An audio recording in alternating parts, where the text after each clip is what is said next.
자, 안녕하십니까? 자, 이제 2024년도에 이제 여러분이 이제 임용고사를 이제 준비를 하실 텐데요. 그래서 이제 앞으로 이제 어떻게 준비하면 좋을지, 또 이제 작년도에 이제 2023년 지금 현재 물론 촬영하는 시점으로는 이제 한 3, 4주 전에 시험 봤던 2024학년도 시험과 관련되어 있는 부분까지 이제 우리가 고려를 해서 어떤 식으로 시험 준비를 하는 게 좋을지를 우리가 한번 같이 좀 이야기를 나눠보고, 또 어떤 식으로 준비하면 보다 고득점을 맞고 합격할 수 있을지를 오늘 시간 설명회를 통해서 여러분 우리 같이 한번 해보도록 합시다. 먼저 인사드리겠습니다. 전공체육을 희소고시학원에서 지도하고 있는 김용호입니다. 자, 오늘 그 설명회에서는요, 온라인으로 이제 진행되는 관계로 제가 전체적인 내용들을 이제 파워포인트를 통해서 이제 가볍게 같이 살펴보는 형식을 통해서 하나씩 앞으로 나아가도록 하겠습니다.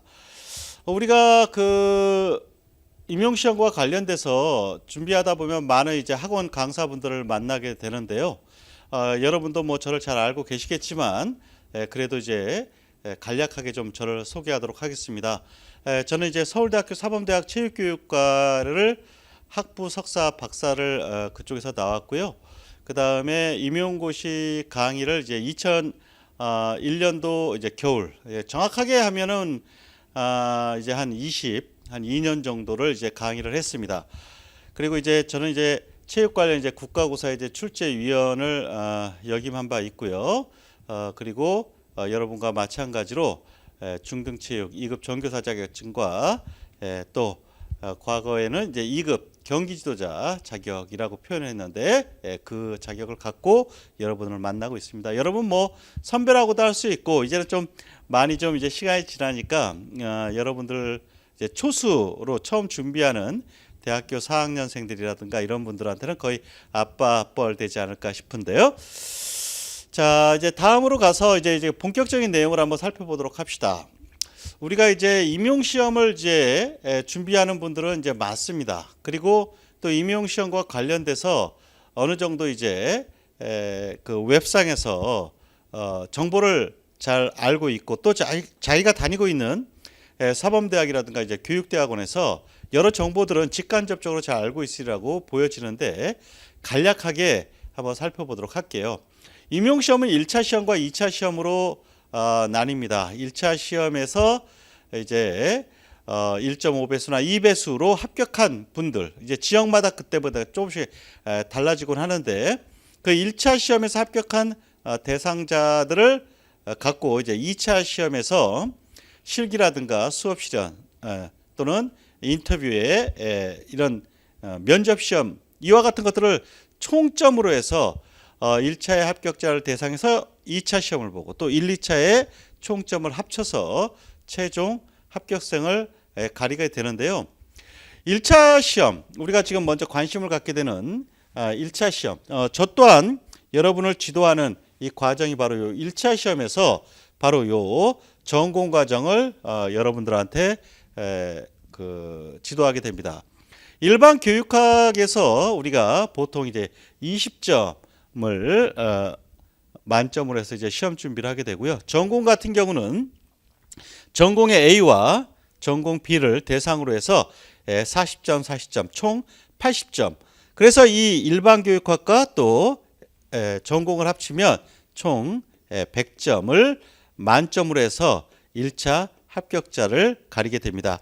그래서 이 100점 가운데 제가 지도하는 부분은 바로 전공 이 80점을 여러분과 함께 공부하면서 만점에 도전을 하게 되는데요. 그 다음 요 1차 시험에서 우리가 앞서 본 바와 같이 전공 A와 전공 B로 나누게 되는데요. 교육학에서 60분의 시험을 보시고, 아침부터 이제 9시경부터 이제 시험을 보게 되면 10시에 끝나게 되겠죠. 그러면 이제 40분간 휴식을 하고 난 다음에 2교시에서 90분, 1시간 30분 동안 시험을 보게 됩니다. 전공을. 그러고 난 다음에 또 40분 휴식을 하게 돼요. 그러면 이 40분 휴식 후에 또 오후 시간에 3교시라고 해서 전공 B를 또 똑같이 1시간 30분을 하게 됩니다. 그러면 총 시험 시간이 나중에 끝나고 나면 약 한 오후 약 2시 20분경에 이제 종료가 됩니다. 그러면서 전공 A 같은 경우는 이제 일반 교육학은 이제 논술형으로 나온다는 거 여러분이 잘 아실 테니까 전공과 관련돼서 설명을 해보면 전공 A 같은 경우는 기입형과 서술형에서 기입형은 보통 이제 2점 곱하기 4문항에서 이제 8점이 이제 출제가 되고요. 그 다음에 전공 A에서 이 서술형은 4점 곱하기 8문항에서 32점이 출제가 됩니다. 그 다음에 이제 전공 B로 가보면 여기서는 이제 기입형 문항이 좀 줄어들어요. 그래서 2점짜리가 2문항으로 줄어들어서 4점이 출제가 되고요. 전공 B 같은 경우는 서술형 문항이 상대적으로 전공 A보다 많이 출제가 되면서 9문항이 출제돼서 36점이 됩니다. 그래서 전공 A의 기입형의 8점과 서술형의 32점을 합쳐 40점. 그 다음에 전공 B에서 기입형의 4점과 서술형의 36점을 합쳐서 40점 해서 총점 80점. 문항수로는 23문항 전공만요. 일반 교육학과 같은 그 전체 논술형 하나의 문항과 합치면 총 24문항에 100점을 출제를 하게 됩니다. 이때 이 시험의 범위와 관련돼서는 우리가 전공과 관련돼 있는 부분에서 우리가 전공은요 크게 보면 교과 교육학이라고 하는 파트가 있고요. 그 다음에 또 교과 내용학이라고 하는 파트 이렇게 크게 두 가지로 나누어 볼 수가 있거든요. 그럴 때 이 교과 교육학에서는요 보통 이제 우리가 국가 수준에서 이제 만들어지게 되는 개정 교육과정, 얼마 전까지는 재작년까지는 2015 개정 교육과정이 주가 됐습니다만 올해부터는 이제 2022 개정 교육과정이 굉장히 중시가 되고요. 그 다음에 여기에 또 체육교육과정 이론 파트가 있습니다. 체육교육과정 이론. 그래서 여러분이 이제 공부를 하시게 되겠지만 교육과정 사조라든가 교육과정 모형이라든가 각종 교육과정이 통합되는 방식들 이런 것들이 다 이 교육과정 이론 쪽에서 이제 다루어지게 되고요.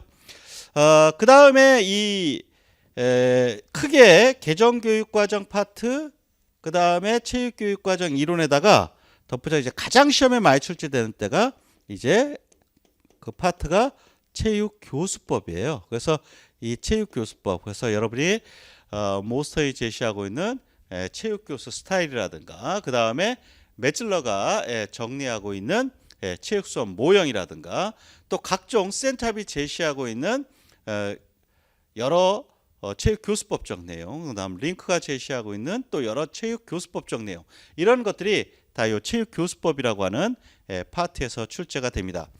그 다음에 이제 이 교과 내용학이라고 하는 파트로 가보면 여러분이 대학의 교육과정에서 많이 배웠던 파트들입니다. 그래서 우리가 심리 파트, 그것이 이제 정식 명칭으로는 운동학습 및 심리라고 하고요. 그 다음에 또 여러분 운동 역학, 그 다음에 운동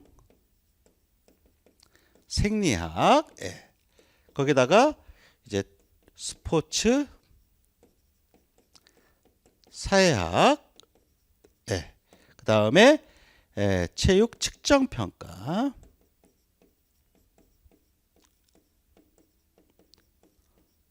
그 다음 체육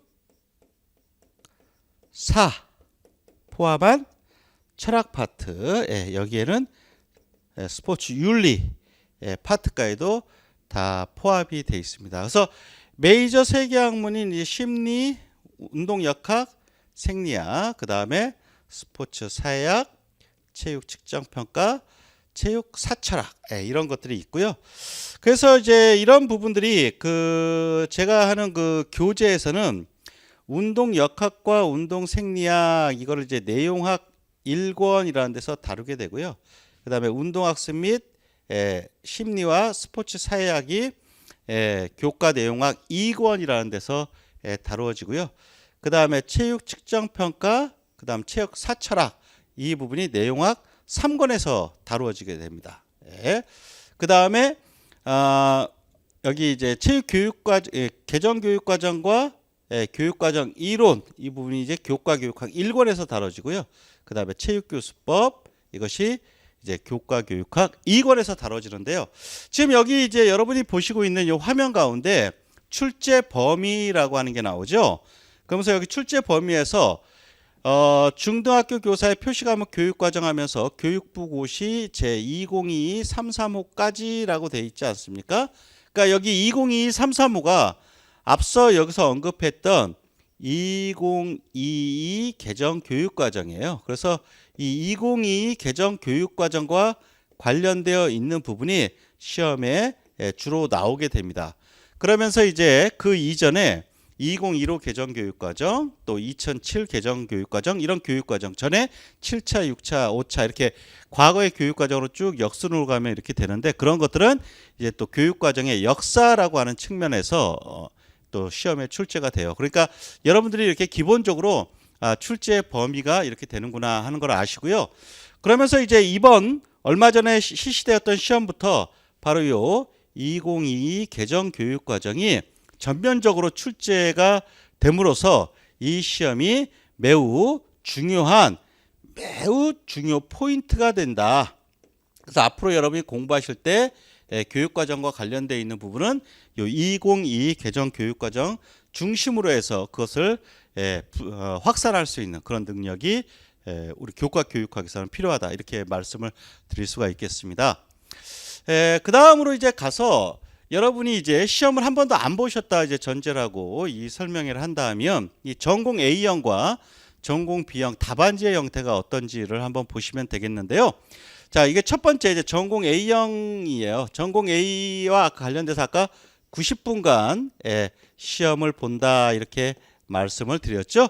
요 90분 동안 여기서 보면 여기가 하나, 둘, 셋, 네 개 돼 있죠? 이게 바로 기입형입니다. 요 기입형과 관련되어 있는 부분들이 각각 여기에 2점, 2점, 2점, 2점 해서 여기다 답안을 쓰게 되고요.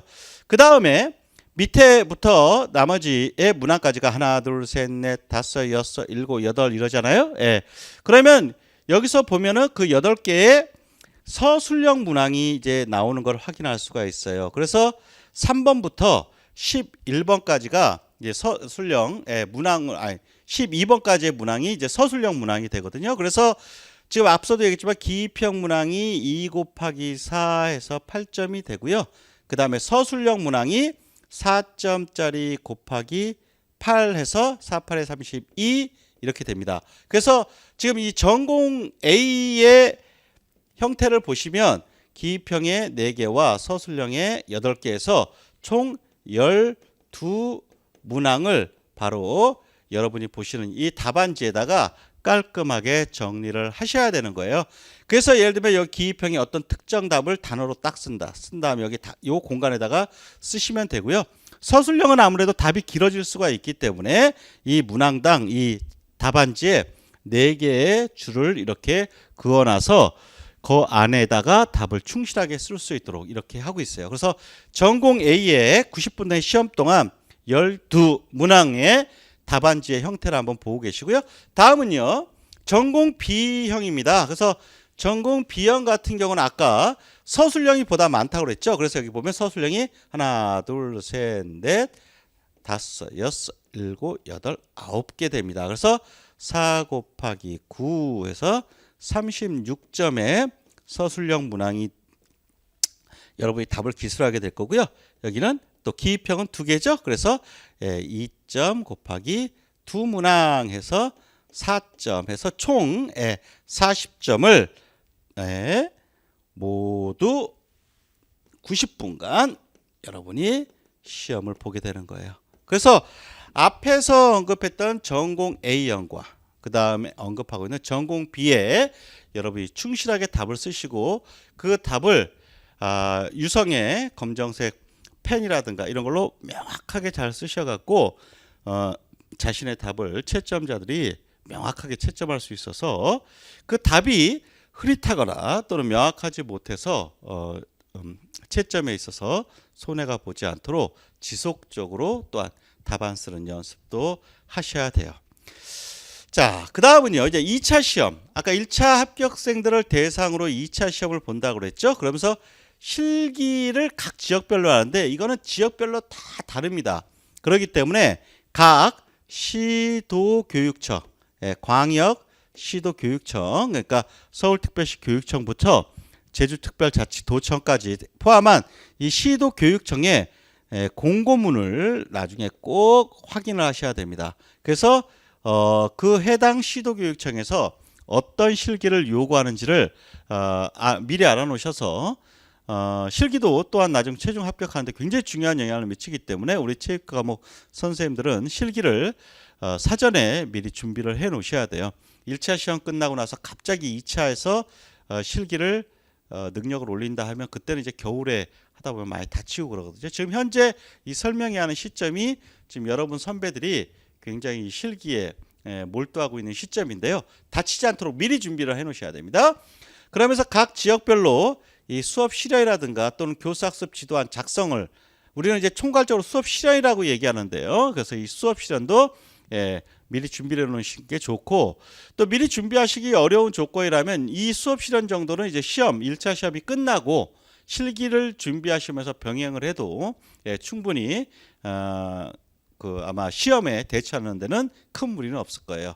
그 다음에 이제 면접, 이 교직적성 면접이라는 것도 굉장히 점수가 높기 때문에 거의 일반 교육학 점수의 한 2배 정도 됩니다. 그러니까 최종 합격하기 위해서는 굉장히 중요한 영향을 미치니까 이 면접도 사전에 또는 1차 끝나고 나서 굉장히 몰입해야 됩니다. 그래서 1차 끝나고 나서는 거의 뭐 한 달 동안 정말 너무너무 우리 체육 선생님들 같은 경우는 몸이 고되죠. 다른 교과 같은 경우는 수업 실험과 면접만 하면 되지만 우리는 실기까지 해야 되기 때문에 굉장히 몸이 고되고 많이 다쳐요. 그래서 뭐 인대가 나간다든가 또는 뭐 정말로 큰일이 나서 뭐 아킬레스건이 끊어진다든가 뭐 이런 일들이 정말 심심치 않게 발생하거든요. 그러니까 미리 실기는 좀 준비를 잘 할 수 있도록 하세요. 그래서 요 2차 시험도 이 모든 것들을 다 합쳐서 여기는 뭐 갑자기 여기 전공 80점 이렇게 되는데 이건 잘못되었고요. 요것들을 다 합쳐서 나중에 1, 2차에 총점을 갖고서 여러분이 합격을 이제 그 해당 지역에서 요구되는 티오만큼에서 이제 여러분이 그 티오에 해당하는 안쪽의 점수로 들어가면 이제 합격을 하시게 되는 거죠. 네. 그 다음에 이제 보시면 이제 2차 시험과 관련돼서 그 출제 범위 이런 게 나오죠. 교사학습 지도안 작성도 나오고요. 수업 실현도 나오고 교직적성, 심층 면접도 나오게 되는데 여기서 지금 예를 든 거 지금 서울특별시 교육청을 갖고 예를 들고 있습니다만 반드시 이게 지역별로 시험 과목이라든가 이런 것들이 다 다르기 때문에 또 배점 또한 다르니까 자신이 응시하게 될 지역의 시도별 공고문, 그 시도의 교육청에서 공고되는 공고문, 시험 전에 이게 공고가 되거든요. 이 부분을 꼭 참조를 하시기를 바랍니다. 앞서 제가 면접이 거의 뭐 일반 교육학의 2배다 이렇게 얘기했는데요. 바로 여기와 같이 40점 이렇게 굉장히 높거든요. 그러니까 여러분들이 수업 실력이라든가 면접 이런 것들도 최종 합격을 위해서는 굉장히 중요한 내용이기 때문에 이 부분을 잘 준비하셔야 돼요. 또 들리는 이야기하면 1차 합격될 정도의 선생님들이라면 거의 인지적 능력은 거의 이제 뭐라고 확인되었으니까 실제 교직 현장에 가서 학생들을 얼마나 잘 지도할 수 있는지 그 능력들을 알아보기 위해서 이런 수업 실험과 면접을 하는 거니까 이 부분이 최종 합격을 위해선 굉장히 중요하다. 이걸 꼭 명심을 하시길 바랍니다. 이제 여러분과 이제 제가 이제 결국은 우리 전공, 저는 이제 전공을 지도하는 입장이니까 이 전공에 이 80점 만점에 한번 이제 도전해 보는 거죠. 만점에 도전해 보는 겁니다. 제가 앞서도 말씀드린 바와 같이 2001년 그러니까 굉장히 길죠. 아마 여러분들 굉장히 어렸을 때부터 강의를 하고 또 아무래도 그 노량진에서 일타 강사로 스토리를 들으면서 참 오랫동안 우리 학생들과 함께 웃고 울고 이랬는데요. 제가 지금까지 지도한 학생들 가운데 최근에 물론 이제 시험에서 올해 시험은 굉장히 좀 어려웠죠. 근데 이제 작년, 재작년 이런 데 같은 때는 한 3년간은 점수가 굉장히 좀 높게 나왔어도 재밌는 건 임용 시험이 지금까지 있는 그 역사에서 우리 전공의 만점은 단 한 명도 나온 적이 없습니다. 그러니까 전공이 70점이 만점이었다가 80점으로 바뀌었는데 지금 이제 여러분은 이제 보편적으로 80점이라고 생각을 하잖아요. 70점 만점이던 시절도 지금과 같이 80점 만점이던 시절도 만점자는 단 한 명도 나오지 않았어요. 제가 지도했던 선생님들 중에 최고점은 77.5였거든요. 76.5. 예, 그런데 이게 참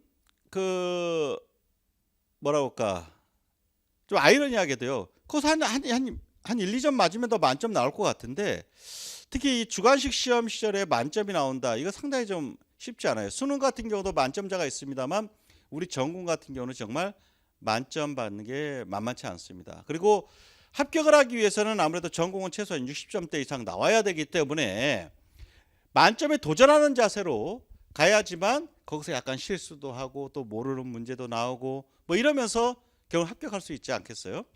우리가 전공이 제가 80점 만점 그랬는데요.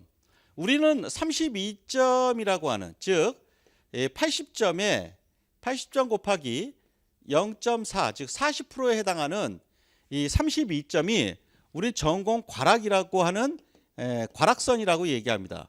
즉 32점 이상이 되어야지만 일단 시험에서 그 대상자가 되는 거예요. 시험을 보고 나서도. 만약에 내가 일반 교육학은 만점을 맞았더라도 전공을 만약 30점을 맞았다? 그러면 이거는 아예 산정 또는 어세스먼트 하는 그 사정하는 대상자가 되지를 못합니다. 또 반대로 전공을 뭐 한 70점 맞았다 할지라도 일반 교육학을 20점 만점 중에 40%에 해당하는 8점을 못 맞았다? 그럼 또한 과락을 하게 돼요. 그래서 이 과락을 무조건 넘어야 돼서 이 32점을 전공에서 반드시 넘으셔야 됩니다. 그런데 이 32점을 넘는 사람이 전체 우리 체육 수험생이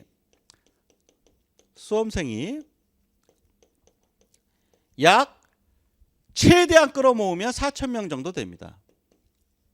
4,000명 정도 돼요. 예, 내외가 되는데 이 중에 32점을 넘는 사람 그러면 반대로 얘기하면 과락하는 사람이 몇 퍼센트냐? 놀랍게도 약 50%에 해당하는 2,000명 정도가 과락입니다. 예. 이걸 정확히 아셔야 돼요. 그러니까 시험을 다 본다고 해서 다 과락을 넘고 60점 맞느냐? 그렇지 않는 겁니다. 32점 밑으로 나오는 사람들이 거의 절반이에요. 이건 다른 전공도 마찬가지입니다. 거의 모든 전공이 물론 이제 과목마다 조금씩 차이는 있겠습니다만 상대적으로 난이도가 있는 체육이라든가 각종 시험에 이 전공을 시험 보는 사람들 중에 절반 이상이 과락을 한다.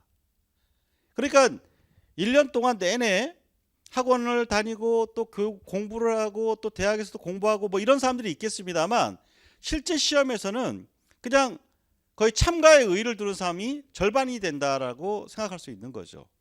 근데 이거는 좀 안타까운 사실이죠. 공부를 열심히 했는데 또 32점 밑으로 나오는 사람도 있고요. 또는 그냥 1년 내내 뭐 공부와 다른 일을 병행하거나 또는 그냥 공부보다는 다른 일에 좀 더 몰입을 하다가 시험 때 돼서 시험을 보는 사람 이런 사람들이 그 상당수가 된다는 거죠. 그러니까 우리가 여러분이 각 시도 교육청에 접수를 하고 이제 신청을 해서 이제 시험을 볼 때 여러분은 아마 열심히 하셔서 아마 과락을 다 면할 수 있다고 생각을 하시고 또 그럴 수 있다고 저도 믿는데 과락만 면해도 이미 경쟁률이 절반으로 줄어든다 이렇게 보시면 됩니다. 자 그러면서 이제 우리가 이제 만점을 도전하기 위해서 이제 하나하나 좀 살펴볼 텐데요. 먼저 출제 경향 분석이라고 하는 부분을 좀 한번 봅시다. 자 여기 보시면 첫 번째가 제가 체육 교수법과 교육 과정을 잘 연계시켜야 된다 그랬어요. 그러니까 우리가 지금 이제 올해 시험부터 그렇습니다만 2022 개정 교육과정과 나머지 체육교수법이라든가 각종 내용들과 이것들을 다 플러스 알파에서 잘 결합을 시키셔야 돼요. 그러니까 우리가 이 체육교수법과 교육과정을 연계하는 게 왜 중요하냐면 앞서도 언급을 해드렸습니다만 아까 교과 교육학이 있고 교과 내용학이 있다고 그랬잖아요. 그러면 이 교과 교육학은 약 전공 중에 24점 내외가 되고요. 그 다음에 심리, 역학, 생리, 측정평가, 사회학, 사철학 이와 관련되어 있는 교과 내용학은 약 56점 내외입니다. 예, 그때마다 조금씩 한 2, 3점씩은 이렇게 어떤 것이 늘고 줄고 할 수 있어요. 근데 이게 보통 비율이거든요. 이 교과 교육학과 교과 내용학의 비율이 이런데 이때 이 교과 교육학이 약 24점 내외라고 할 때 이제 이 새로운 교육과정인 2022 개정 교육과정과 관련되어 있는 부분을 완벽하게 총론과 강론에 대한 이 두 부분을 습득하지 않으면 합격하기가 매우 어렵습니다. 이 부분을 잘 준비를 하셔야 되고요. 그 다음에 또 두 번째는요. 이 기출문제에서 다루어진 문제들을 좀 중요하게 살펴봐야 됩니다. 그래서 이 기출문제는 정말로 시험에 의해서 굉장히 중요한 자원이 돼요.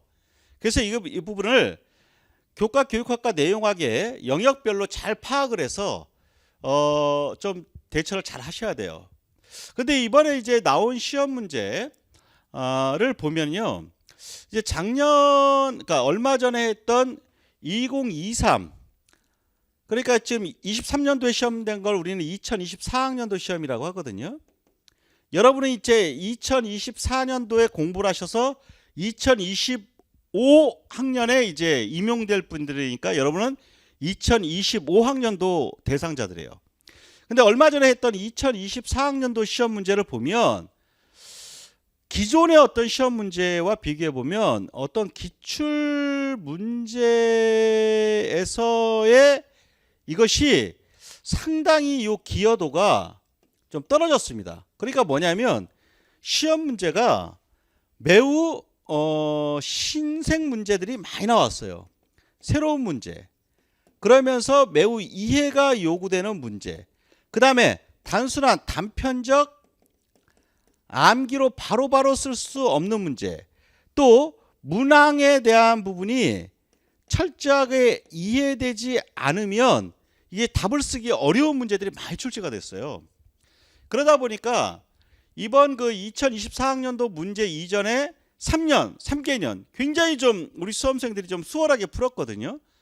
그래서 지역별로는 합격선이 거의 70점, 전공이 70점까지 합격선이 올라갈 정도로 굉장히 좀 쉬웠습니다. 어찌 보면은 전공 합격선에 인플레이션이 낮다 할 정도로 좀 걱정스러울 정도로 합격선이 높았어요.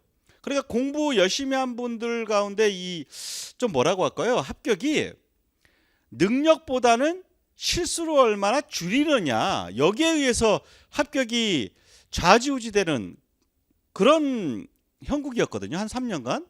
그런데 바로 그런 것들을 좀 고려를 해서인지 이번 2024학년도 임용시험 문제는 완전히 판도가 달라져 버렸어요. 문항 자체의 난이도도 제가 볼 때는 분명히 굉장히 좋았고요. 그 다음에 그 문제를 이게 바로바로 답으로 탁탁 물론 이제 그 여러 암기 과목이라든가 이런 거 딱 보면 답이 나오죠. 예. 또 이제 저도 이제 2022와 관련되어 있는 부분을 이제 모의고사 때 수험생들이 충실하게 하니까 답은 그런 부분은 좀 가볍게 나왔습니다만 문항이 좀 이제 답을 찾아내는데 만만치 않았던 거예요. 그러니까 2023, 21, 이 3년 동안의 문제는 문제를 볼 때 문제가 참 좋은데 답 자체를 찾아내는데 어려움이 없었어요. 그러니까 쉽다는 느낌이었죠. 그런데 얼마 전 시험 2024학년도 문제는 답을 찾아내는 게 쉽지 않고 시간도 꽤 많이 걸리는 그런 문제들이 많이 나왔기 때문에 우리 수험생들이 어려움을 호소를 했어요. 근데 제가 볼 때는 공부의 흐름을 출제위원들이 좀 많이 바꾸려고 했던 것 같아요. 그냥 단순하게 암기하고 빨리 풀고 난이도가 지나치게 낮음으로써 우리 수험생들의 최종 합격이 실력보다는 실수로 이렇게 갈리는 이런 패턴들을 조금 막으려고 하지 않았나 이런 생각이 듭니다. 그러면서 좀 그 문제의 또 스펙트럼이 굉장히 좀 넓어졌어요. 그러니까 예를 들면은 우리가 이제 체육사라든가 이런 데서 올림픽의 역사 이런 걸 하다 보면 보통 2008년 뭐 베이징 올림픽이라든가 뭐 한 요 정도가 체육사 시험 문제에 나왔는데 역사에서 그렇게 다뤄지는 거죠. 근데 이제 상식선에서 그 책에는 나오지 않는 2012 런던 올림픽. 이 런던 올림픽이 그 성평등과 관련돼서는 굉장히 중요한 올림픽으로 얘기하거든요. 그러니까 모든 나라가 최소한 그 선수들 중에 남녀 선수가 한 명씩은 있어야 된다. 그러니까는 예를 들어서 아랍권 국가 같은 경우는 어떤 그 사회 문화적인 어떤 특성 이런 것들이 있어서 선수의 100%가 다 남성, 그러니까 선수뿐만 아니라 임원까지 포함해서 다 남성으로 이제 오는 나라들이 꽤 있었거든요. 그런데 선수들 중에 반드시 남녀가 한 명 이상씩 포함되어 있어야 된다. 또 기수로 들어오는 분들도 남녀가 동등하게 같이 기수로 들어올 수 있다. 이런 조치들을 했거든요. 그렇기 때문에 이 런던 올림픽과 관련되어 있는 부분이 그래서 성평등이 상당히 곧 뭐라 그럴까 실현된 그런 올림픽으로 평가를 받는데 그런 어떤 상식선에서 이런 시험 문제도 나오고 해서 시험 문제 스펙트럼이 굉장히 넓어졌습니다. 그래서 우리 수험생들 같은 경우는 자신의 평소 때 공부하는 내용뿐만 아니라 얼마나 일상생활에서 스포츠 관련 상식이 또한 갖추고 있느냐 이런 것들도 시험 문제에 많이 묻는 그런 경향이 있기 때문에 기출 문제의 중요성은 그렇다고 해서 떨어지지는 않습니다. 기출 문제는 그 문제를 자꾸 보게 되면 자신이 공부했던 내용이 어떤 식으로 문항이 출제되는지를 알므로써 그 문항에 대한 이해력을 계속 키울 수 있는 아주 보고거든요. 우리 강사들 수준에서 만들어내는 문제와 임용시험 출제 들어와서 3주 이상 아주 합숙을 해서 정제화된 그런 문제의 수준은 분명히 다르죠. 분명히 그 실제 시험 문제가 훨씬 좋습니다. 바로 그 시험 문제에 준하여 자신이 공부한 내용을 응용할 수 있기 때문에 기출 문제는 지속적으로 여러분 공부하셔야 돼요. 그러면서 또 시험 자체에서 제가 굉장히 강조하는 건데요.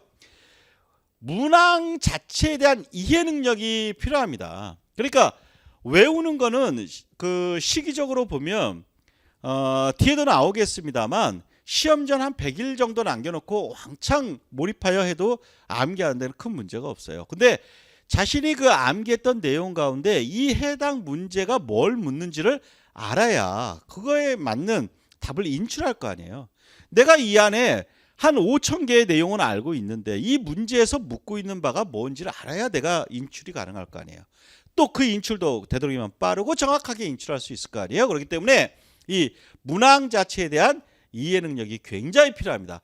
바로 이런 이해 능력을 키우기 위해서라도 아주 오래전 기출 문제보다는 최근 기출 문제를 반복적으로 학습하고 또 관찰한다면 바로 이런 이해 능력을 기르는데 분명히 도움이 될 것이라고 생각이 들어요.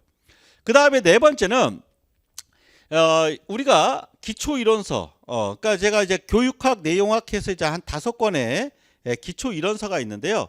거기에다가 여러분 기출 문제라든가 문제풀이라든가 모의고사 전체적인 이 커리큘럼이 있는데 이 전체적인 커리큘럼을 전반적으로 다 자신이 수강하고 학습할 수 있어야 돼요. 그러니까 만약에 어떤 그 학원이라고 하는 틀은 여러분이 공부했던 내용을 가장 정제화된 내용으로 가이드해 주는 어떤 기관이잖아요. 또 어떤 저와 같은 어떤 역할들은 바로 그 여러분들의 그 학습된 내용을 보다 시험과 관련되어 중요도가 뭐가 더 높고 또는 어떤 식으로 응용돼서 나오고 이런 것들을 여러분한테 설명을 해드리는 하나의 가이드입니다.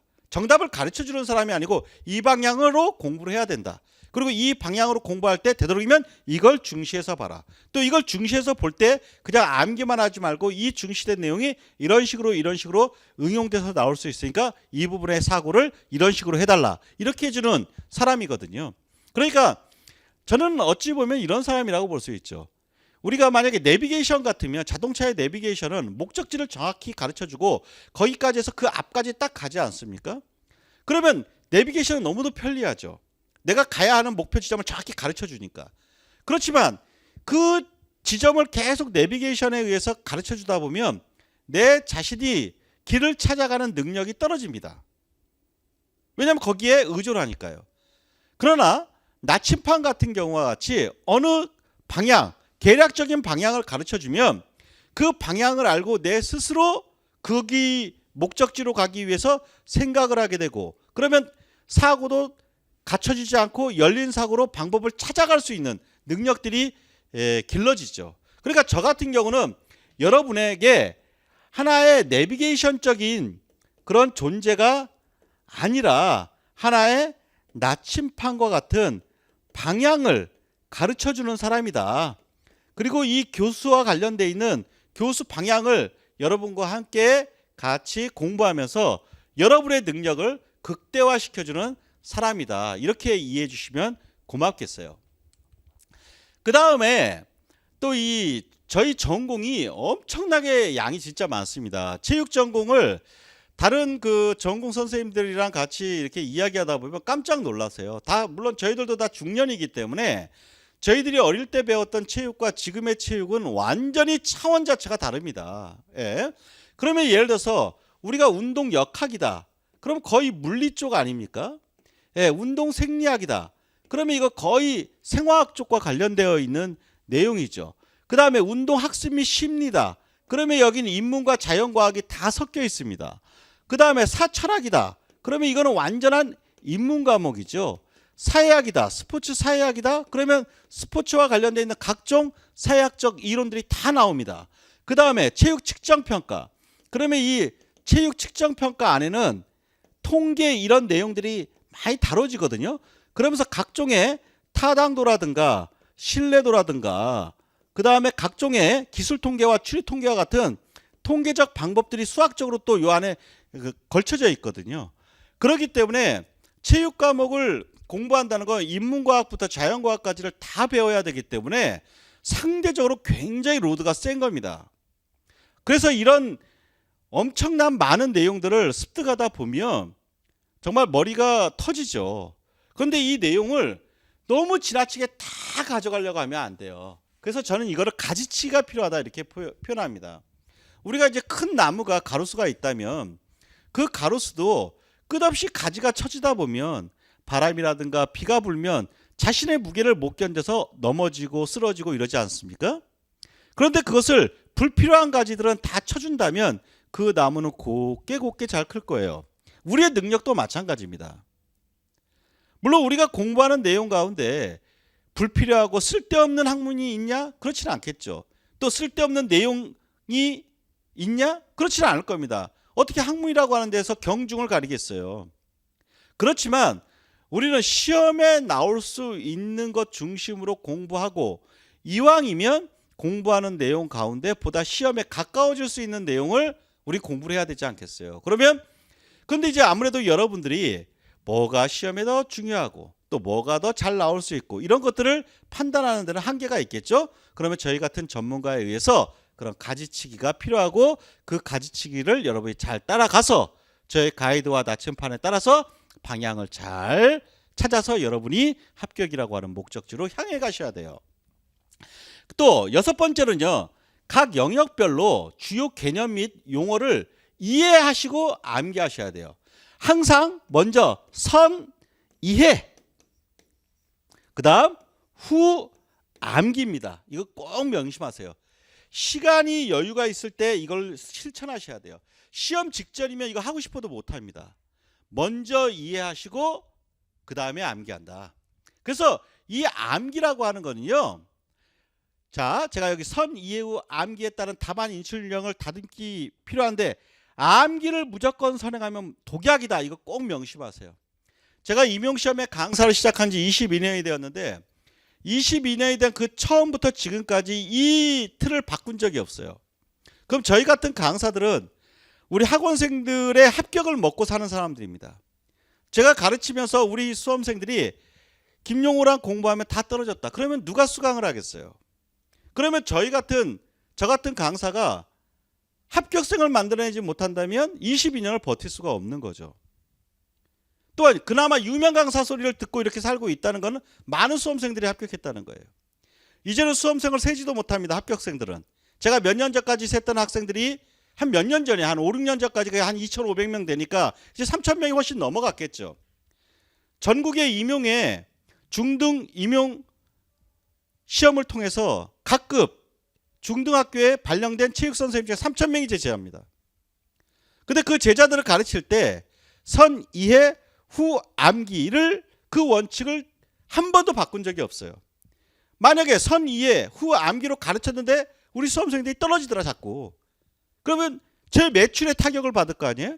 그러면 저는 분명히 무조건 암기부터 해야 된다. 이렇게 바꿨을 겁니다. 그러나 제가 그걸 바꾸지 않은 것은 저의 고집이 아니라 현실이 그렇게 해야지만 합격할 수 있기 때문이에요. 제가 수업하다 보면 우리 수험생들한테 많이 얘기를 합니다. 가끔은 저도 제가 좀 장이 약해요. 그래갖고 뭐라 할까 좀 삼겹살 같은 데다가 막 소주 한잔 하면 막 설사하고 이렇게 좀 장이 굉장히 약하거든요. 그래서 술도 잘 못해요. 밥은 잘 먹죠. 근데 예전에 제가 운전을 딱 하고 저기 안양 쪽을 가다가 갑자기 속이 너무 안 좋았어요. 화장실이 너무 급했어요. 근데 큰 대로예요. 근데 거기 어디 화장실이 있을 리가 없잖아요. 그런데 그때 바로 옆에 어느 학교를 발견했어요. 그럼 저는 학교를 굉장히 익숙하고 어디에 가면 화장실이 있고 또 그 화장실 중에도 어디가 학생들 화장실이고 어디가 교사 화장실인지 정확히 알지 않습니까?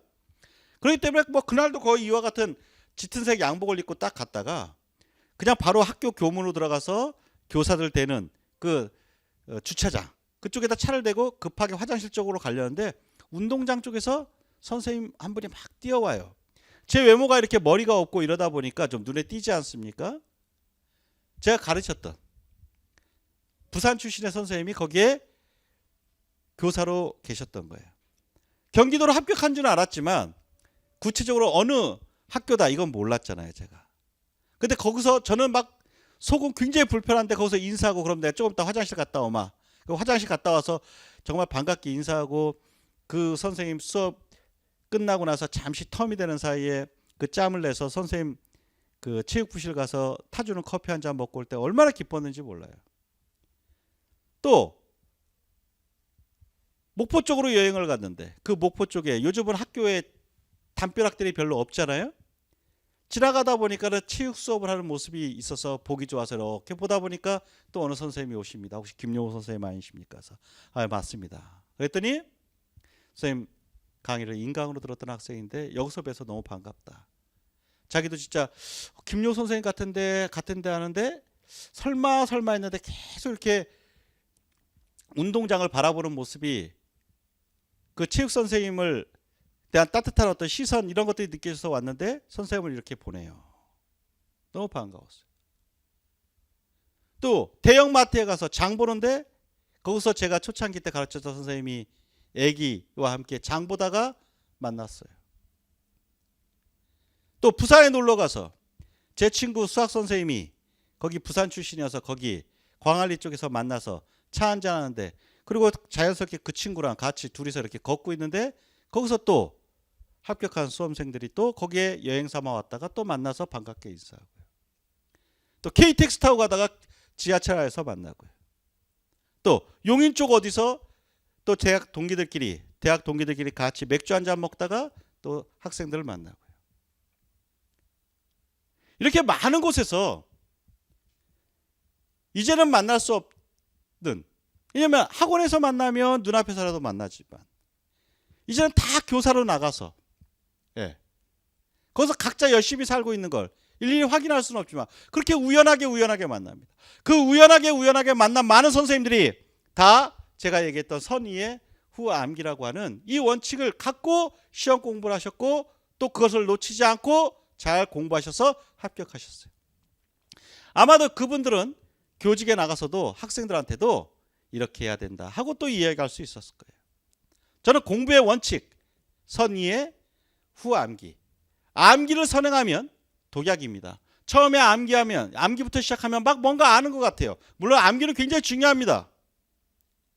그렇지만 먼저 무조건 다 암기만 하려고 하지 마라. 남보다 100개 먼저 암기하고 있는 게 나중에 시험에서 꼭 이득이다? 그렇지 않습니다. 너무 암기를 선행하면 답이 암기된 내용 안에서 시험 문제가 나오면 바로 인출이 될 수 있을지 모르지만 시험 트렌드는 그렇지 않아요. 문제를 이해해야만 답이 나오기 때문에 문제를 이해할 수 있는 능력을 기르고 그 속에서 나중에 암기된 내용 가운데 정확하고 빠르게 인출하는 이 훈련을 지속적으로 해주시기 바랍니다. 그래서 제가 여기도 이렇게 써놨네요. 체육 임용시험에 필요한 암기는 시험 전 3개월 전에 해도 100치가 아닌 이상은 충분하다. 예. 바보 아니면 시험 전 3개월 동안 암기해도 충분하다는 겁니다. 차라리 처음부터 암기하다 까먹고 스트레스 받는 것보다 막판 3개월 정도에 집중적으로 암기해서 나름대로 시험을 앞두고 각성 수준도 높을 때 이 암기를 하게 되면 더욱더 잘 암기가 될 거니까 암기는 뒤로 밀어주세요. 자, 그러면서 여기 보시면 또 이제 학습 방법을 또 추가적으로 제가 첫째, 출제와 관련한 전체 영역을 먼저 기초이론 수준에서 공부하고 난 후 이해 중심 교과를 먼저 습득하고 암기 중심 교과는 나중에 습득. 그러니까 습득이라고 하는 거, 그것도 순서가 있다는 거예요. 그러니까 아무래도 우리 교과 중에 이해 중심 교과가 있고 좀 암기 중심 교과가 있거든요. 예를 들면 이것은 이해 중심은 무조건 좋은 교과다, 암기 중심은 나쁜 교과다, 이런 의미는 아닙니다. 충분히 암기로도 해결하는 교과가 있고, 예를 들면 반드시 이해가 돼야지만 넘어갈 수 있는 교과가 있다는 건데, 이해 중심 교과에서는요, 아무래도 역학이라든가 생리학이라든가 또 운동 제어 심리 파트 쪽이라든가 또 측평, 측정평가, 그중에서 통계, 이런 쪽이 다 이해 중심 교과가 되겠고요. 암기 교과의 대표적인 거는요, 교과 교육학 쪽은 보통 암기 쪽으로 갑니다. 그 다음에 심리 쪽, 그 다음에 사회학 쪽, 그 다음에 사철학 쪽, 이쪽은 좀 암기 교과거든요. 그래서 여러분이 공부하는 초기에는 이 역학생리학, 운동제어, 측평 쪽을 좀 초기에 좀 잘 잡아놓으셔야 된다, 이렇게 말씀드릴 수 있고요. 두 번째는 기출문제를 영역별 또는 연도별로 분석한 후 자신의 것으로 씹어 먹어야 됩니다. 그러니까 영역, 교과 교육학, 교과 내용학, 또 교과 교육학에서 교육과적 이론, 교수법, 교과 내용학 중에서도 심리, 생리, 역학, 사철학, 지적평가, 사회학, 이렇게 영역별로 분석한 다음에 자신의 것으로 만들어야 되고요. 그 다음에 연도별로 하는데 되도록이면 최근 연도를 하세요. 예를 들면 20년 전 거에서 막 2002년, 2003년 해봐야 그 문제들이 지금의 시험 트렌드랑 완전히 다르기 때문에 별 도움 안 됩니다. 그러니까 여러분이 2023, 22, 21, 20, 19 이렇게 약간 거꾸로 해서 한 10년도, 한 10개년 정도만 최근 거를 정확하게 자기 것으로만 만들어도 도움이 될 거예요. 세 번째는 개정교육과정, 체육교수법, 운동역학, 운동생리학, 체육통계, 이런 것들을 우선적으로 습득하자. 그러면서도 이 개정교육과정과 체육교수법이 분명히 암기 쪽에 해당하지만 이 부분이 교과 교육학으로서 앞부분에 탄탄하게 받쳐줘야지만 도움이 됩니다. 그 다음에 운동역학, 운동생리학, 체육통계, 이런 것들은 좀 앞서 공부하시고요. 그 다음 네 번째로는 자신만의 기출문제집과 서브노트를 만들어야 되는데요. 근데 이게 반드시 만들어야 되느냐, 그럴 필요는 없을 것 같아요. 그러니까 우리가 갖고 있는 기초 이론서에 정확하게 밑줄 치고 그걸 요약만 해도 서브노트의 역할을 하니까 꼭 반드시 서브노트를 만들어야만 합격한다? 그렇지는 않습니다. 근데 자신만의 스타일로 서브노트를 만들면 분명히 나중에 추후에 암기하거나 할 때 굉장히 큰 도움이 되니까 그 부분은 한번 잘 생각을 해보세요. 이거 사람마다 스타일이 다르기 때문에 반드시 해야 된다, 이렇게는 제가 말씀드리고 싶지는 않네요. 그 다음 암기는 시험 전 100일부터 본격적으로 진행하다. 제가 아까 3개월 이전, 시험 전 3개월 이전부터 해도 된다고 했고요. 또 여섯 번째, 시험 답안으로 나올 수 있는 개념, 용어, 이런 것들을 1순위, 2순위, 3순위로 잡아 순차적으로 암기합시오. 그러니까 예를 들어서 우리가 체육수업 모형이다. 그러면 모형에 8가지의 매칠러에 정리한 모형이 있거든요. 그러면 거기에 학습 영역의 우선순위 뭐 이런 것들이 있어요. 그러면 그런 것들이 경쟁적인지 혹은 의존적인지 또는 뭐 이런 것들을 우리가 외워야 된다. 그런 거 거의 1순위가 돼요. 그러면 우리가 공부하다 보면 제가 이 부분은 꼭 알아놓으십시오. 이 부분은 밑줄 쳐놓으시고요. 이건 어떻게 별표 쳐놓으시고 이런 것들 거의 1순위거든요. 그 1순위에 해당하는 것은 먼저 공부하셔야 돼요. 그 1순위에 대한 게 다 완벽하게 되면 그 다음에 2순위 정도로. 그리고 이제 3순위 같은 정도는 거의 짜투리에 해당하는데 혹시나 나올 수도 있지 않을까 하는 정도예요. 그러니까 거의 시험에서는 1순위, 2순위에 해당하는 내용들을 완벽히 자기 것으로 만들면 거의 합격할 수 있고요. 시험에서 1점, 2점 이렇게 아주 작게 정말 생각지도 못했던 문제들이 나올 때가 있습니다. 만점을 예방하기 위해서요. 어찌 보면 출제위원 입장에선 만점이 나온다는 건 시험 난이도가 지나치게 낮았다, 시험이 쉬웠다 이렇게 볼 수도 있기 때문에 만점을 막기 위한 일부 킬러 문항들이 나오거든요. 그러니까 그런 것들이 한 3순위에 해당하는데 뭐 킬러 문항이라고 하기보다도 킬러 문항은 그래도 거의 합격을 좌지우지하는 문항이라고 본다면 1점, 2점이 합격을 좌지우지하지는 않거든요. 전체 80점 중에. 그러니까 그런 3순위에 해당하는 것들은 조금 시험 후반부로 밀어놓는 것이 좋겠다 이렇게 말씀드릴 수 있고요. 그 다음에 7번째는 제가 그래도 실기가 걱정이 돼서요. 자신의 예상 응시 지역에서 실기를 사전에 충분히 습득해놔야 됩니다. 예전에 그 제 학생 가운데 1차 시험이 자신이 보는 도 수석에 해당하는 점수를 맞았어요. 너무너무 1등을 한 거죠. 그 도에서. 근데 2차 준비를 하다가 이 무릎이 그 허들 이런 거 준비하다가 진짜 뭐 수술을 크게 할 정도로 무릎 연골이 완전히 나가버렸어요. 그래서 나중에 장애 판정을 받을 정도로 그렇게 심하게 다쳐버려 갖고 2차 시험을 못 봤어요. 그래서 1차는 완전히 수석을 했는데도 2차 시험을 뭐 제대로 못 보니까 떨어질 수밖에 없었죠. 그래갖고 그 다음 연도에 정말 재활하고 뭐하고 하면서 정말 굉장히 힘들게, 물론 다행스럽게 그 다음 연도에 실기는 무리하지 않으면서 그 1차 시험 또 성적이 워낙 기반이 좋으니까 그 다음 연도에 합격을 했죠. 제가 또 가르쳤던 학생 가운데 또 허들 같은 거 준비하다가 정말 생각지도 못하게 대퇴뼈가 부러진 경우도 있었고요. 인대가 나가서 뭐 그렇다는 거는 뭐 수도 없이 많이 보고요. 옛날에 경기도 같은 경우 실기 같은 거를 이렇게 참관이 가능해서 보다 보면 막 앰뷸런스에 실려가는 그런 안타까운 일들도 많이 있는데요.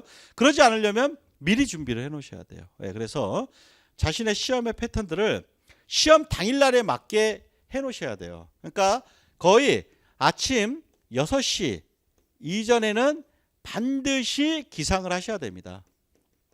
그 다음에 밤 12시 이전에 취침을 하시는 이런 패턴들을 지금부터 해 놓으셔야 돼요. 물론 저 같은 경우도 좀 늦게 자는 편이거든요. 근데 여러분들은 시험 당일날에 라이프 사이클에 맞춰 놓으셔야 돼요. 그렇기 때문에 아무리 늦어도 이제부터는 6시 이전에 일어난다. 그리고 저녁 때 12시 이전에 또 취침한다. 그래서 6시간 정도는 그래도 평소 때 자놔야 되니까 푹 자고 아침 일찍 일어나고 이런 계속적인 라이프 사이클을 지금부터 만들어 가신다면 도움이 될 거예요.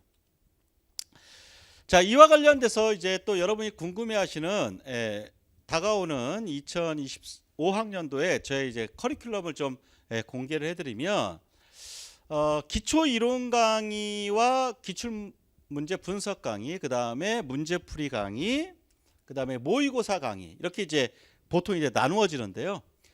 그래서 저는 이제 기초 이론 강의와 이제 기출 문제 분석 강의를 기초 이론 강의는 1월부터 4월까지로 잡고요.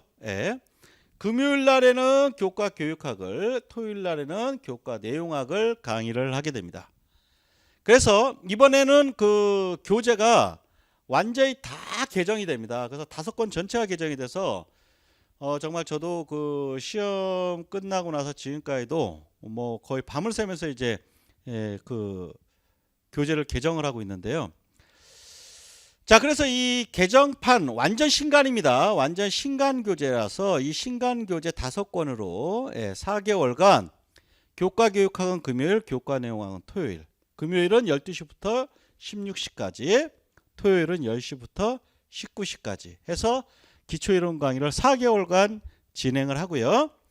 그 다음에 이제 기출문제 분석 강의를 5월부터 6월 2달간 토요일 날 10시부터 19시까지 유인물을 통해 연도별로 차분하게 기출 문제를 분석하면서 기초 이론에서 배웠던 내용을 응용할 수 있는 능력을 기를 수 있도록 그렇게 하겠습니다.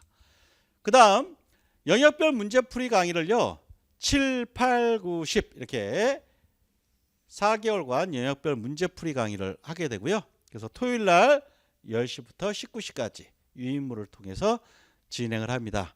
그 다음 이제 모의고사 강의는요 영역별 문제풀이가 10월 중순 정도에 제가 종강을 예상하고 있는데 그 10월 중순 끝나자마자 모의고사 강의를 해서 토요일날 실제와 같이 시험을 보고요 6회로 진행을 합니다. 6회의 모의고사를 진행하겠습니다. 그래서 다시 한번 기초이론 강의 1월부터 4월, 기출문제 분석 강의 5월부터 6월, 또 기초이론 강의 1월부터 4월은 금요일날은 교과교육학, 토요일날은 교과내용학 이렇게 진행한다.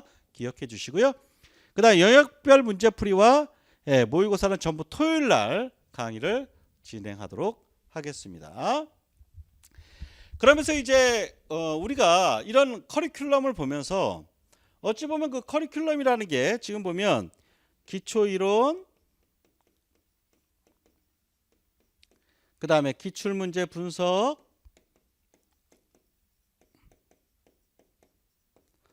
또 영역별 문제풀이,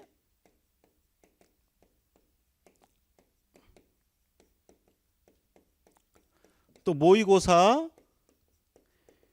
이렇게 쭉 강의로 보면 11개월간 진행이 되잖아요. 그러다 보면 시험 문제에서 실제 시험 문제에서 꼭 영역별 문제풀이와 모의고사에서만 나오는 게 아니에요. 우리가 공부했던 기초이론이라든가 기출문제 분석된 내용에서도 다 나오게 되는데요. 자, 그러면 우리가 이번 얼마 전에 했던 시험 문제 가운데 2022 개정 교육과정과 관련되어 있는 부분이 우리가 공부한 내용에서 어떻게 나오는지 한번 살펴볼까요? 보면 이게 작년도 1번 문제입니다. 1번 문제에서 이와 같은 몇 년도, 그러니까 예를 들면 이게 2025학년도부터 이제 하게 되는데 내년부터는 이제 그 초등학교가 하고 우리 같은 경우는 이제 중등에서는 이제 2025년, 6년, 7년에 거쳐서 쭈루루룩 이제 진행이 되죠. 그러면 이런 부분들이 우리가 이게 교육과정에 관련돼서 보면은 제가 여기 지금 갖고 있는 게 이제 초중등학교 교육과정 총론의 내용인데요. 여기에 보면 본 내용 앞부분에 이 교육과정은 학교급별 학년별로 다음과 같이 시행한다 하면서 2025년부터 중학교 1학년, 고등학교 1학년 이 2022 개정교육과정이 적용됩니다. 그 다음에 2026년에 가면 2학년까지, 또 2027년으로 가면 이제 전학년으로 이제 쭉 확장이 되거든요. 이런 부분들을 우리가 다 공부를 했습니다. 그리고 또 이런 문제도 여기에서 보시면 교수학습의 방향, 평가의 방향 이런 것도 묻고요.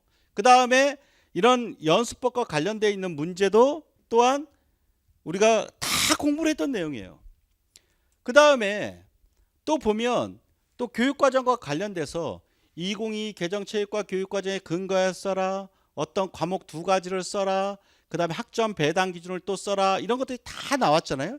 그러면 지금 이런 문제들이 얼마 전 시험 문제 2022의 대표적인 문제들인데요.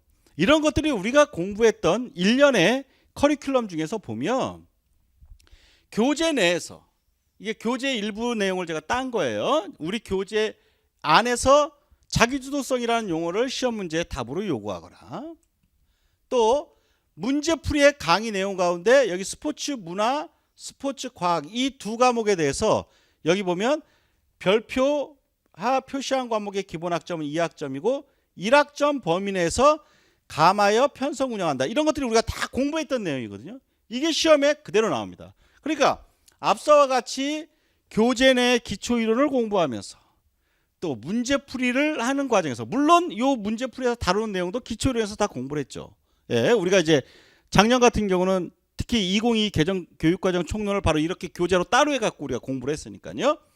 그 다음에 또 모의고사에서 모의고사 문제 가운데 스포츠 클럽 활동과 관련된 걸 2015와 2022가 어떻게 시간이 다르냐. 그래서 2015에서는 136시간을 운영하지만 2022에서 102시간을 운영한다. 이런 것들을 시험 문제로 이렇게 냈거든요. 그리고 이걸 심지어는 해설까지 했습니다. 근데 이런 내용이 결국 시험 문제 그대로 나온다고요.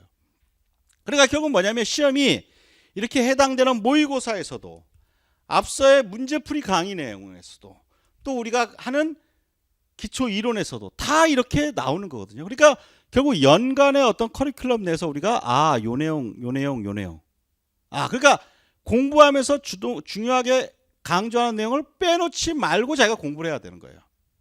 그러니까 여러분들이 강의를 듣거나 할 때는 기초이론 강의부터 모의고사까지 연간 강의를 쭉 들으시면서 거기서 자신이 흐름을 어떤 스터디와 관련된 플로우를 잘 잡으셔야 돼요. 이 공부의 흐름을 잘 잡으시고 그 공부 흐름 내에서 중요하게 다루어지는 걸 자기 걸로 꼭 아셔야 된다는 거죠. 그리고 그 부분에서 시험 문제는 다 나오게 되는 거예요. 자, 그래서 이렇게 교재 내에서 우리가 공부하는 기초이론 교재 내에서 또 문제풀이 강의 내용 내에서 모의고사에서 이렇게 실제로 우리가 시험 출제된 거를 확인할 수 있고요. 또 교과 내용학과 관련되어 있는 부분도요. 예를 들면 지금 여기 내용 이해라고 제가 딱 얘기했는데 이런 역학 문제거든요. 이런 역학 문제는요. 하나의 이해를 하는 거예요. 그래서 우리가 역학을 할 때 예를 들면 제가 또 수업 때 우리가 갤럭시 워치라든가 또는 뭐 아이폰 관련 워치 같은 거 얘기하면서 거기에 GPS가 장착돼 있고 거기에 가속도계가 있고 제가 그래서 수업 때 막 가속도계를 해서 예를 들면 우리의 위치를 어떻게 하고 예를 들면 내가 걸은 보수를 어떻게 하고 이런 것들도 제가 역학 때 강의를 했는데요. 바로 그런 것들이 응용돼서 나오는 거거든요. 근데 그런 내용들이 역학 교재에 있는 게 아니에요. 우리가 공부했던 내용을 응용해서 나오는 거거든요. 예. 그러니까 예를 들면 우리가 팔을 여기서 가만히 정지하고 있었다고 칩시다. 그럼 정지니까는 가속도는 제로겠죠. 속도도 제로고요. 그 다음에 툭 떨어뜨린다고 봐요. 그럼 속도가 점점 붙겠죠. 그럼 속도가 붙으면 가속되는 거예요. 그러다가 이렇게 올라간다고 쳐봐요. 그러면 최대 속도까지 내려왔다가 올라가면 점점 느려지겠죠. 그러다가 순간적으로 멈추면 제로가 되겠죠. 다시 떨어지면 속도가 빨라지겠죠. 그러다가 올라가면서 속도가 줄어들다가 멈추겠죠. 이게 계속 펜들럼 운동같이 진자 운동으로 이루어지는 게 팔의 움직임이거든요. 바로 그런 것들을 응용한 시험 문제예요. 바로 이런 것들은 교재에 나오는 것들이 아니라 교재 답으로 탁 나오는 것이 아니라 우리가 공부한 내용을 이해하고 쓰는 문제예요. 아주 좋은 문제라고 보여져요. 그런 다음에 또 교재 내에서 예를 들어서 어떤 심리와 관련된 어떤 특정 기법의 문제를 이렇게 그대로 직접적으로 출제가 됐습니다. 이런 거는 우리가 교재에서 직접 공부했던 내용들이거든요. 그럼 조금 이따 한번 그것도 살펴볼게요. 그 다음 바로 여기 나오네요. 바로 언급했던 바로 이런 여기에 나오는 것들을 우리가 영어로 하면 우리는 수업 때도 영어로 많이 했죠. VMBR이라고 얘기하거든요. 예, 시각운동 행동시험이라고 하는 VMBR 같은 경우가 바로 여기 사람 이름, 이렇게 수인이라고 하는 사람 이름이 우리가 교재에 그대로 있거든요. 그러면서 결국 이 답이 나오는 거예요. 이 답이. 바로 이런 것들이 우리가 기본적으로 공부하는 기초이론 교재 내에서 이렇게 시험 문제 나온다. 예. 그 다음에 또 보면 또 다음 내용도요. 이거는 또 체육사 문제거든요.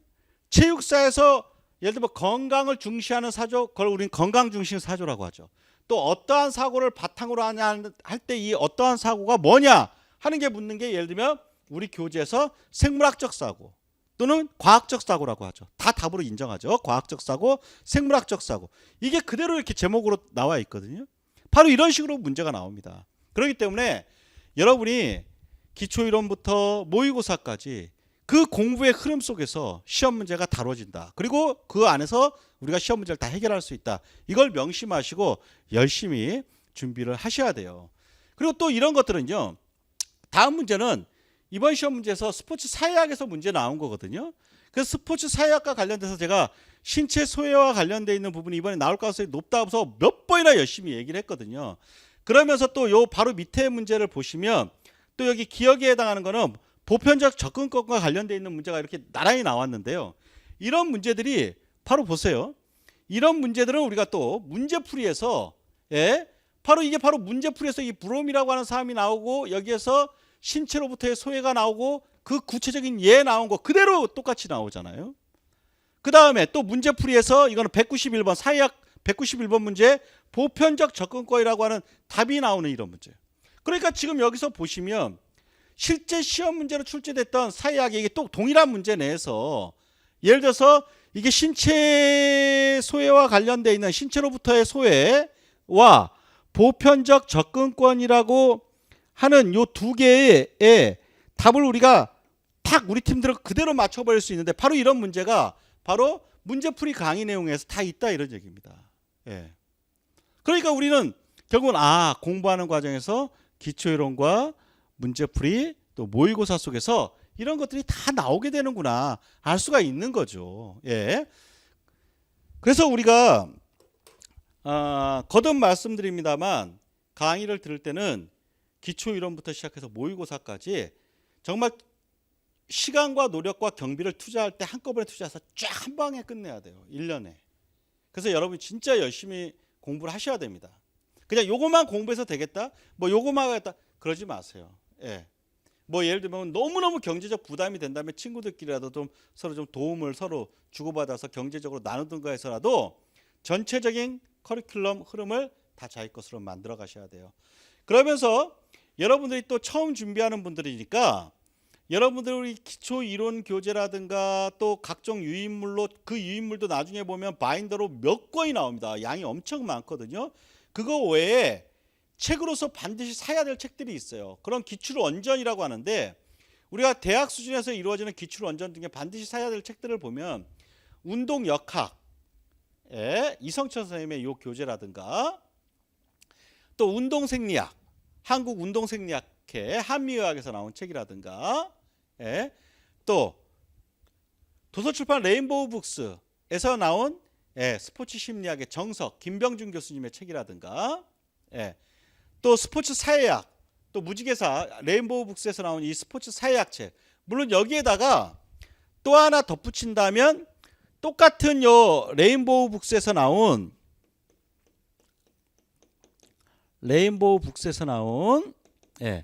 스포츠 사회학 책이 또 있거든요. 이건 어디서 한 거냐면 한국 스포츠 사회학회에서 한 책이 있어요. 한국 스포츠 사회학회. 요 책도 좋습니다.